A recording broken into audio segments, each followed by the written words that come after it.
నమస్కారం city news కి స్వాగతం. ముందుగా ముఖ్యాంశాలు.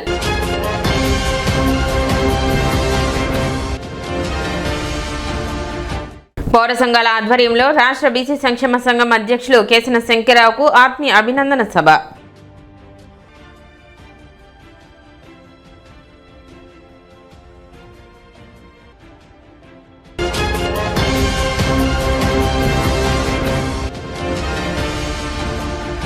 మేదర సంఘం ఆధ్వర్యంలో విద్యార్థులకు నోట్ బుక్స్ మరియు నగదు ప్రోత్సాహకాల పంపిణీ.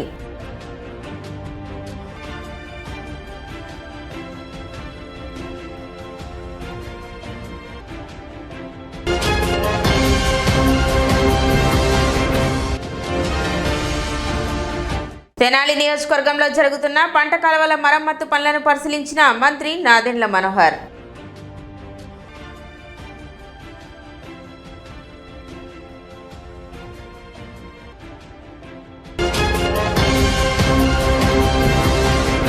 తెనాలి నియోజకవర్గంలో 1,43,00,000తో పంట కాలువలు మరమ్మతులు చేపట్టినట్లు మంత్రి నాదెండ్ల మనోహర్ తెలిపారు.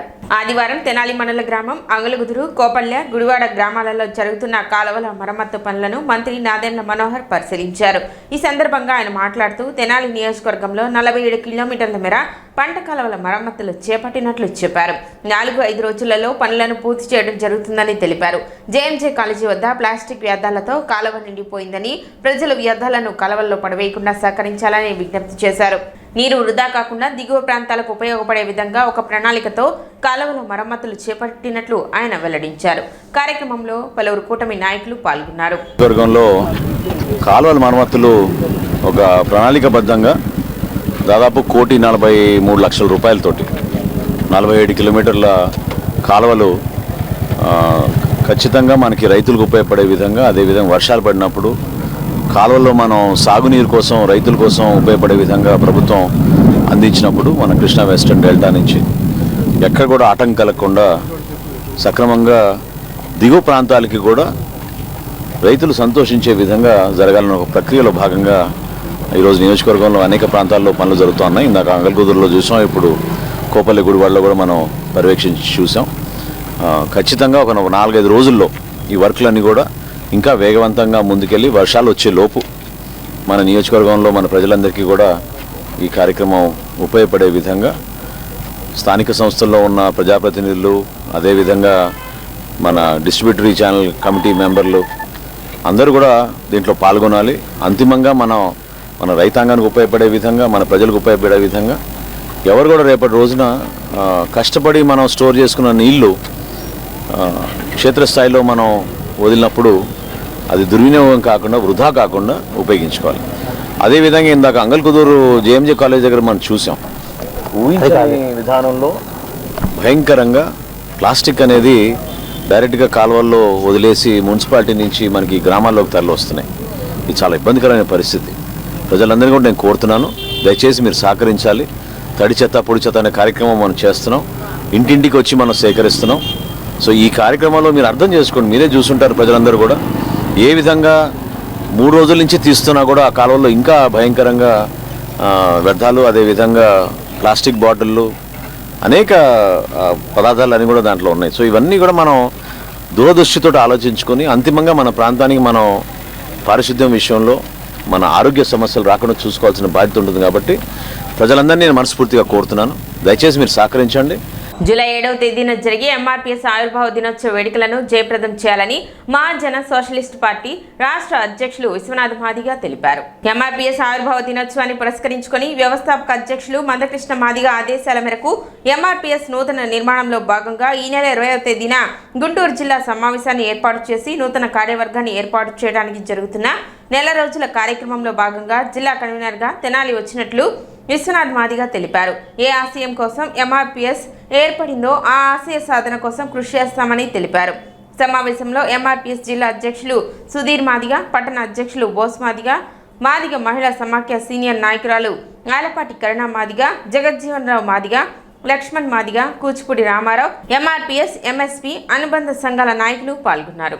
మహాజన నేత పద్మశ్రీ మందకృష్ణ మాదిగ ఆదేశాల మేరకు ఎంఆర్పీఎస్ నూతన నిర్మాణ కార్యాచరణలో భాగంగా రేపు నెల 7వ తారీఖున 31వ ఎంఆర్పీఎస్ ఆవిర్భావ దినోత్సవ వేడుకల్లో భాగంగా గుంటూరు జిల్లా ఇన్ఛార్జిగా రావడం జరిగింది.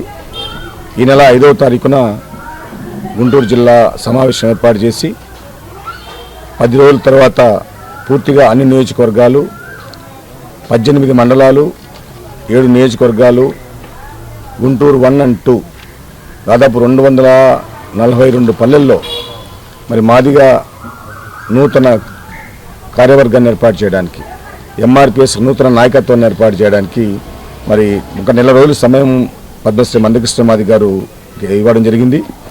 దానిలో భాగంగానే ఈరోజు ఉదయం పెదకొండూరు గ్రామంలో దుగ్గిరాల మండలం పెదకొండూరు గ్రామంలో బాబు జగజ్జీవనరావు గారి విగ్రహ ఆవిష్కరణ ఈ నెల 21వ తారీఖు ఉండడం ద్వారా అక్కడికి వెళ్ళి అక్కడ ఆ స్థల పరిశీలన చేసి ఈరోజు తెనాలి టౌన్లో మాది రిజర్వేషన్ పోరాట సమితి ఎంఎస్పి అనుబంధ సంఘాల సమావేశం ఈరోజు నిర్వహించడం జరిగింది. ఈ సమావేశంలో ఇక్కడున్నటువంటి ప్రధాన నాయకత్వం జిల్లా అధ్యక్షులు ఎంఆర్పి జిల్లా అధ్యక్షులు సుధీర్ మాదిగ నాయకత్వంలో టౌన్ అధ్యక్షులుగా ఉన్నటువంటి బోసు మాదిగ, అదేవిధంగా ఎంఐ మాదిగ మహిళా సమాఖ్య సీనియర్ నాయకురాలు అలపాటి కరుణ మాదిగ, ఎంఈఎఫ్ నాయకులు జగజ్జీవనరావు మాదిగ, అదేవిధంగా లక్ష్మణ్ మాదిగ, అదేవిధంగా కూచిపూడి రామారావు మాదిగ, ఇక్కడ ఉన్నటువంటి నాయకత్వం అంతా కూడా ఈరోజు ఇక్కడ రావడం జరిగింది. ఈ ప్రధాన ఉద్దేశం ఏంటంటే గత 30 సంవత్సరాలుగా మాదిగ రిజర్వేషన్ పోరాట సమితి పద్మశ్రీ మందకృష్ణ మాది గారి నాయకత్వంలో షెడ్యూల్డ్ కులాల రిజర్వేషన్ వర్గీకరణ సాధించుకోవాలని మొదలుపెట్టినటువంటి ఈ మహా ఉద్యమం 30 సంవత్సరాల తర్వాత సుదీర్ఘ ఉద్యమం చేసిన తర్వాత ఎస్సీ షెడ్యూల్డ్ కులాల రిజర్వేషన్ల వర్గీకరణ సాధించుకోవడం జరిగింది. ఏ ఆశయం కోసం అయితే పనిచేసామో ఆ ఆశయాన్ని సాధించుకున్నాం.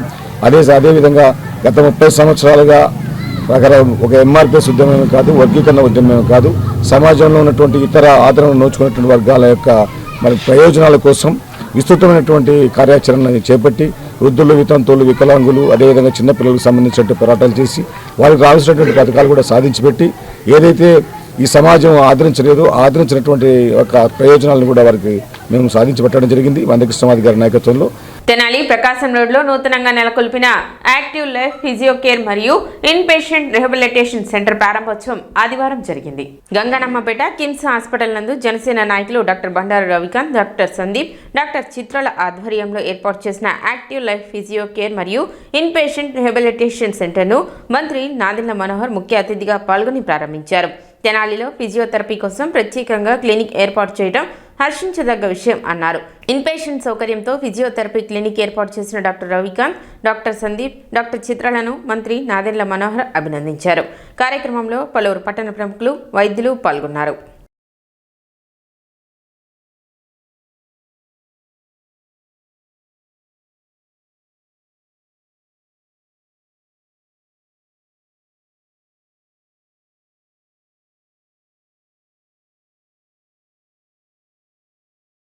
ఈరోజు తెనాల్లో ప్రత్యేకంగా ఫిజియోథెరపీ కోసం ఒక క్లినిక్ ఏర్పాటు చేయడం అనేది మనందరం కూడా హర్షించదగిన విషయం. ఎందుకంటే హాస్పిటల్ సర్వీసెస్ ఒక ఎత్తు అయితే ఫిజియోథెరపీ విషయంలో పాపం చాలామంది పేషెంట్లు ఎక్కడికి వెళ్ళాలనేది సమాచారం లేకపోతే వాళ్ళ ఇళ్ళ దగ్గరికి వెళ్ళి చేయించుకోవడం అనేది మనం ఒక ఆనవాయితీగా చూస్తూ ఉన్నాం.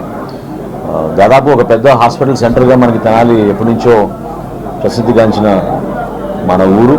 ఇక్కడ మనకి ఇన్పేషెంట్ ఫెసిలిటీతో సహా మనకి ఫిజియోథెరపీ క్లినిక్ ఏర్పాటు చేయడం మనస్ఫూర్తిగా నేను ఈ సందర్భంగా డాక్టర్ రవికాంత్ గారిని, డాక్టర్ చిత్ర గారిని, డాక్టర్ సందీప్ గారిని అభినందిస్తున్నాను. రాబోయే రోజుల్లో మెడికల్ టెక్నాలజీ ఎంత ఇంప్రూవ్ అయినా కూడా ఖచ్చితంగా ఉన్న పరికరాలను ఉపయోగించుకోవడం కూడా చాలా అవసరం. తద్వారా పేషెంట్ రికవరీ చాలా ఫాస్ట్ జరుగుతుంది. సో హాస్పిటల్స్లో ఎక్కువ రోజులు ఈ రోజు సర్జరీ చేసిన తర్వాత ఉంచుకోవడం లేదు, ఇంటికి పంపిస్తున్నారు. దానికి అనుగుణంగా మళ్ళీ ఫిజియోథెరపీ మూమెంట్ తీసుకురావడానికి కోసం, పేషెంట్లో ఒక కాన్ఫిడెన్స్ తీసుకురావడానికి కోసం తప్పకుండా ఫిజియోథెరపీ ఎంతో అవసరం. సో ఈ క్లినిక్ ద్వారా మనస్ఫూర్తిగా నేను వాళ్ళని అభినందిస్తున్నాను. ఖచ్చితంగా రాబోయే రోజుల్లో తెనాలి ప్రజలు కూడా దీన్ని ఉపయోగించుకుని ఇక్కడ అనేక ఇంజరీస్ కూడా మనకి ఎక్కువ అవుతున్నాయి. స్పోర్ట్స్ ఇంజరీస్ కానివ్వండి, పోస్ట్ సర్జరీ కాంప్లికేషన్స్ కానివ్వండి, నర్వస్ డిజార్డర్స్ కానివ్వండి, చిన్నపిల్లల్లో కూడా పీడియాట్రిక్ సెక్షన్ కూడా ఓపెన్ చేశారు. చాలా మంచి ఆలోచన అది. ఎందుకంటే మన పాఠశాలలో అనేక సందర్భాల్లో చూస్తున్నాం సెరెబ్రల్ పాలసీ బాగా ఎక్కువైపోయింది, ఆటిజం కూడా పెరిగింది. సో వీటి గురించి మనం ఒక బాధ్యతతోటి సమాజంలో మన అందరం కూడా అటువంటి తల్లిదండ్రులకి మనం ఒక భరోసా ఇచ్చి ఒక నమ్మకం పలికి మన దగ్గర అటువంటి ట్రీట్మెంట్ ఫెసిలిటీ ఉందనే విషయం మనం ప్రతి ఒక్కరు తెలిపాల్సిన అవసరం ఉంది. సో మనస్ఫూర్తిగా నేను ఎప్పటి నుంచో కోరుకుంటున్నాను, కానీ తెనాలిలో మనకి ఫిజియోథెరపీకి ఒక మంచి అధునాతనమైన క్లినిక్ ఎప్పుడు లేదు. సో మొట్టమొదటిసారి ఈ విధంగా ఆర్గనైజ్ చేసినందుకు రవికాంత్కి, సందీప్కి, చిత్ర గారికి మనస్ఫూర్తిగా నేను వారికి నా అభినందనలు. రాబోయే రోజుల్లో మరింత మెరుగ్గా వాళ్ళు సేవలు అందించడానికి పేషెంట్స్ కూడా దీని గురించి సమాచారం తెలుసుకుని ప్రతి ఒక్కరు కూడా ఉపయోగించుకుంటారని, దూర ప్రాంతాలకు వెళ్ళాల్సిన అవసరం లేదు, ప్రొఫెషనల్గా వీళ్ళు సర్వీసెస్ ఇచ్చేటట్టు వాళ్ళు కూడా తెనాలి ప్రజలకి గర్వకారణంగా ఉండేటట్టు నిలబడతారని మనస్ఫూర్తిగా కోరుకుంటున్నాను. తెనాలి పట్టణ మేదర సంఘం ఆధ్వర్యంలో మేదర సంఘం విద్యార్థులకు పుస్తకాల పంపిణీ నిర్వహించారు. మార్కెట్ సెంటర్లోని గేటీ థియేటర్ వద్ద నిర్వహించిన ఈ కార్యక్రమంలో సంఘ రాష్ట్ర అధ్యక్షులు జోరియ మస్తాన్రావు ముఖ్య అతిథిగా పాల్గొని విద్యార్థులకు పుస్తకాలు పంపిణీ చేశారు. అదేవిధంగా 10వ తరగతి పరీక్షలలో ప్రతిభ కనబరిచిన విద్యార్థులకు నగదు ప్రోత్సాహకాలు అందజేశారు. నేను ఆంధ్రప్రదేశ్ రాష్ట్ర మేదర సంఘం రాష్ట్ర అధ్యక్షుడిని. మరి ఈ రోజున తెనాలి టౌన్ కమిటీ వారు మరి రాష్ట్ర కమిటీ వారిని కూడా ఇన్వాల్వ్ చేసి ఇందులో మరి మేదరి కులం యొక్క పేద విద్యార్థులకి ఈ రోజున పుస్తకాల పంపిణీ కార్యక్రమం చేయటం జరుగుతుంది. మేము అడవి తల్లిని నమ్ముకొని మరి బొంగులు తెచ్చుకొని గంపలు, చాటలు, తట్టలు, బుట్టలు తయారు చేసుకొని వీధి తిరిగే జీవం పోసుకునే బాటసారులమండి. మా పరిస్థితులు ఈ ప్లాస్టిక్ పరికరాలు రావటం మూలాన చాలా దుర్భరంగా ఉన్నాయి. ప్లాస్టిక్ పరికరాలు చాలా అందంగా, ఆహ్లాదభరితంగా ఈ రోజున రావటం మూలాన మా యొక్క చాటలు కానీ, గంపలు కానీ ఎవరు కొనక మేము చాలా అగమ్యగోచరంలో పడిపోయాము.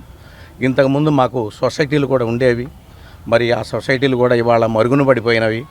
మరి మాకు సబ్సిడీ మీద బొంగులు కూడా సప్లై చేయాలని మీడియా ద్వారాగా నేను ఈ యొక్క ప్రభుత్వాన్ని కోరుతున్నాను. మీ స్టేట్ నుంచి, ఆంధ్రప్రదేశ్ నుంచి కనుక మీ గవర్నమెంట్ నుంచి రికమెండేషన్ చేసుకొని మీరు రాగలిగితే మీకు వనరులు ఉన్నాయి. ఎందుకు ఉన్నాయి అంటున్నామంటే అన్ని రాష్ట్రాల్లో మీరు ఎస్సీ ఎస్టీలో ఉన్నారు, ఈ 2 రాష్ట్రాల్లో మాత్రమే బీసీఏలో ఉన్నారు కాబట్టి మీకు అవకాశాలు ఉన్నాయి. మేము చక్కగా మా సహాయ సహకారాలు అందించి మిమ్మల్ని ఎస్సీ ఎస్టీలో కలపడానికి మా సాయశక్తులా పోరాడి మేము కూడా మీకు సహకరిస్తామని వారు కూడా మాకు హామీ ఇవ్వటం జరిగింది. మా యొక్క కులాన్ని ఎస్టీ ఎస్టీలో కనుక కలిపితే మా కులానికి శాశ్వతమైనటువంటి పరిష్కారం దొరుకుతుంది. నెక్స్ట్ ఇంకోటి ఏంటంటే సోదర పక్క తెలంగాణ రాష్ట్రంలో వాళ్ళకు 1 ఎకరం ల్యాండ్ ఇచ్చారు, మేదర్లకి 1 ఎకరం ల్యాండ్ ఇచ్చారు. ల్యాండ్ ఇచ్చి మళ్ళీ 1 కోటి రూపాయలు ఫండ్ ఇచ్చారు వాళ్ళు కట్టుబడి చేసుకోవటానికి. దయచేసి మాకు 1 ఎకరం ల్యాండు రాజధాని ఏరియాలో ఎక్కడైనా సరే, మీరు రాజధాని ఏరియాలో మా పిల్లల చదువుల కొరకు, హాస్టళ్ళ కొరకు, మేము చిన్నపాటి సమావేశాలు, సభలు నిర్వహించుకోవటానికైతేమి మాకు ఒక కమ్యూనిటీ హాల్ కొరకు 1 ఎకరం భూమి ఎక్కడైనా కూడా కేటాయించవలసిందిగా మీ ద్వారా నేను ప్రభుత్వాన్ని కోరుతూ ఉన్నాను. కార్యక్రమంలో పట్టణ అధ్యక్షులు కనికరం యోగేష్, రాష్ట్ర కోశాధికారి సిరిగిరి మంగారావు, పిల్లి మాణిక్యారావు, నందికొట్టి హనుమాన్ ప్రసాద్, కొండా భాను మరియు తెనాలి పట్టణ మేధరి కమిటీ సభ్యులు, సంఘ సభ్యులు పాల్గొన్నారు. ఈరోజు తెనాలి పట్టణ మేధర సంఘం ఆధ్వర్యంలో తెనాలి మేధర సంఘీయుల విద్యార్థులకు పుస్తకాల పంపిణీ జరుగుతుంది. ఇది ప్రతి ఏటా 4 సంవత్సరాల నుంచి దిగ్విజయంగా జరుగుతుంది. అలాగే ఈసారి విద్యార్థులకి నోట్ పుస్తకాలతో పాటు 10వ తరగతిలో 550 మార్కులు పైగా వచ్చిన విద్యార్థులకి ప్రోత్సాహక ప్రతిభ కూడా అందించడం జరుగుతుంది. ఇలానే ప్రతి సంవత్సరం దిగ్విజయంగా జరగాలని కోరుకుంటూ పెద్దల ఆశీర్వాదాలను సెలవు తీసుకుంటున్నాం. వాకర్స్ క్లబ్ తెనాలి 20 సంవత్సరాలు పూర్తి చేసుకున్న సందర్భంగా క్లబ్ అధ్యక్షులు, జాతీయ ఉత్తమ ఉపాధ్యాయులు అవార్డు గ్రహీత వేజెండ్ల ఉమామహేశ్వరరావు సభ్యులకు శుభాకాంక్షలు తెలిపారు. వారి అధ్యక్షతన జరిగిన కార్యక్రమంలో ముందుగా అహ్మదాబాద్ విమానాశ్రయం దుర్ఘటన మృతులకు నివాళులు అర్పించారు. వాకర్స్ క్లబ్ మాజీ అధ్యక్షులు పి రాజారావు 5వ వర్ధంతి సందర్భంగా వాకర్స్ క్లబ్ కు వారు అందించిన సేవలను గుర్తు చేసుకున్నారు. వారి కుటుంబ సభ్యులచే పేద విద్యార్థినికి 10,000 రూపాయలు ఆర్థిక సహాయాన్ని అందజేశారు. ఈ సందర్భంగా ఉమామహేశ్వర్ ప్రసంగిస్తూ ఆరోగ్యకరమైన జీవితానికి నడక ఎంతో అవసరమని అన్నారు. వృద్ధాప్యంలో నైపుణ్యం కలిగిన జీవితాన్ని గడపడానికి ఫిజియోథెరపీ ఎంతో ముఖ్యమని, వ్యాయామం, మసాజ్, ఉష్ణ చికిత్స, విద్యుత్ తరంగ చికిత్స వంటి ప్రక్రియల ద్వారా శస్త్రచికిత్స లేకుండా చికిత్స చేయడం మెరుగైన జీవనాన్ని కొనసాగించడానికి దోహదపడుతుందని డాక్టర్ జి విజయసాగర్ మరియు డాక్టర్ పి దీప్తి వివరించారు. కార్యక్రమంలో వృద్ధాప్యంలో కలిగే కదలికల సమస్యలు అవగాహన కల్పించి సభ్యుల సందేహాలను నివృత్తి చేశారు. మరలా కరోనా ప్రబలుతున్న నేపథ్యంలో బహిరంగ ప్రదేశాల్లో తిరిగేటప్పుడు మాస్కులు ధరించాలని, దాని ఆవశ్యకతను వివరించి పాల్గొన్న వారందరికీ మాస్కులు పంపిణీ చేశారు. కార్యక్రమంలో జి మురహరిరావు, భుజంగరావు, దేవాభక్తులు ఉమామహేశ్వరరావు, తుమ్మల సత్యనారాయణ, విజయ, అనురాధ, జ్యోతి, శ్రీలత, వి ఝాన్సీ లక్ష్మి, జిఎల్ ప్రసన్నకుమారి మరియు పలువురు సభ్యులు పాల్గొన్నారు. వారు ఆచరణలో పెట్టి దానివల్ల మా తత్వంతా మనసులో పెట్టుకొని మా ఏజ్ గ్రూప్ వాళ్ళందరికీ అని సదుద్దేశంతో నన్ను ఇక్కడ పిలిపించారు. చాలా థ్యాంక్స్ మాస్టర్ గారు. ఏంటంటే ఈ అందరూ పెద్దవాళ్ళే వయసులో. ఇది గత 20 సంవత్సరాల నుంచి రన్ అవుతుంది ఈ క్లబ్. 20 సంవత్సరాల నుంచి ఎంతో క్రమశిక్షణతో డిసిప్లిన్ తోటి రన్ చేస్తూ నాకు చెప్పాడు మాస్టర్ గారు, ఇది ఎకనామికల్ స్ట్రక్చర్స్ అవి కూడా చెప్పాడు. అంత డిసిప్లిన్ ఇది అవుతాం. అయితే ఇక్కడ చిన్న మిగతా వాటన్నిటిలో డిసిప్లిన్గా ఉన్నారు కదా, కొన్ని విషయాల్లో హెల్త్ పరంగా కొన్నిసార్లు మనం వెనకడుగు వేస్తున్నాం.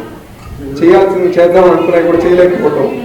అవేంటంటే డైలీ చేసే చిన్న వ్యాయామాలతో చాలా వరకు ఉన్న వృద్ధాప్యంలో వచ్చే చిన్న బలహీనతల్ని దూరం చేసుకోవచ్చు. ఆర్థరైటిస్ ఉందనుకోండి, ఆర్థరైటిస్ మోకాల్లో కావచ్చు, హిప్లో రావచ్చు, ఇతర భాగాల్లో రావచ్చు.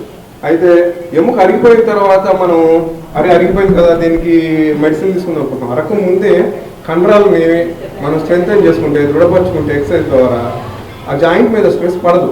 వయసు పైబడిన తర్వాత ఆ వయసుతో పాటు వచ్చేటువంటి సమస్యలు, కీళ్ళ నొప్పులు, కండరాల నొప్పులు, మరి ఎన్నో సమస్యలతో అందరం బాధపడుతున్నాం. బీపీ, షుగర్లు అంటే దానికి మందులు ఉంటాయి. అదేవిధంగా హార్ట్ అటాక్ అంటే హాస్పిటల్లో పరిగెత్తున్నాం. ఈ కండరాల నొప్పులకి ఏ ట్యాబ్లెట్ వేసినా దానివల్ల ఇంకొక సైడ్ ఎఫెక్ట్ తప్పితే అది తగ్గకపోగా ఎటువంటి ఉపయోగం ఉండలేదు. అందుకని డాక్టర్ విజయసాయి గారిని ఒక సందర్భంలో నేను వారి సలహా తీసుకోవడం కూడా జరిగింది. నాకు మజిల్ క్రాంప్స్ వచ్చినప్పుడు అన్నిటికీ ముఖ్యం ముందు ఎంతో కొంత ఎక్సర్సైజ్ ఉండాలనేది, ఆ ఎక్సర్సైజ్ కొన్ని ఏ విధంగా చేయాలనేది వారు నేను ప్రాక్టికల్గా చూపిస్తానని నేను చెప్పడం జరిగింది. అందుకని వారి మిస్సెస్ దీప్తి గారిని ఇద్దరిని ఆహ్వానించున్నాం. ఇప్పుడు చిన్న విరామం.